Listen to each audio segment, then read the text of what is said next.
Hi, I'm Dave Plummer. I'm the branch secretary for Unite Community Essex branch, and I'm here today because benefit sanctions don't work. They hurt people and they're counterproductive.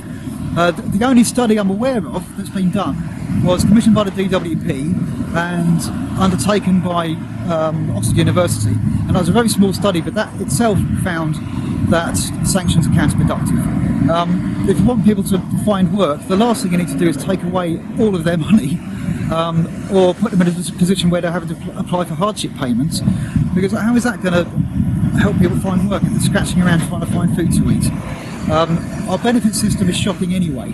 The benefits that people are given are tiny compared to what's needed, and sanctions just show how little the government cares. The letter you get from the DWP when you first sign on says this is the amount of money we think you need to live on.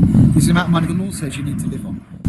So if the law says that's what people need to live on, how can the government then take away that little bit of money that people have? People have been sanctioned for things like going to funerals, for getting a job and not job searching while they're waiting to start that job. That's a nonsense.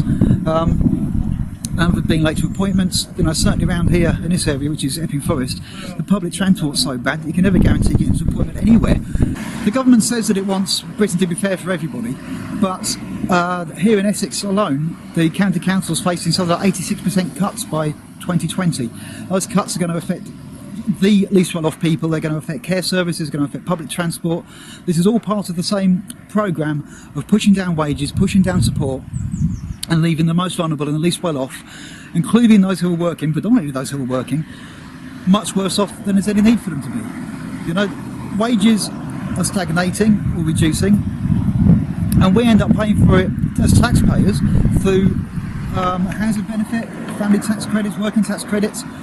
We end up subsidising the profits of the private companies who still manage to find billions to give off to their shareholders. We need to enforce a living wage, not what the government calls a living wage, which isn't anything but. They increase the minimum wage, rebrand it as a living wage, and I think they thought they'd get away with it. So we're not that stupid. I dread to think what things are going to be like when we've left the European Union.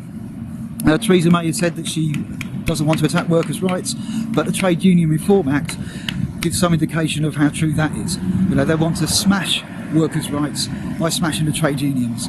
Trade unions are still the best mechanism that workers have got to stick up for themselves. If an employer's hammering you, you can go to that employer and say, stop hammering me, and they won't pay any attention.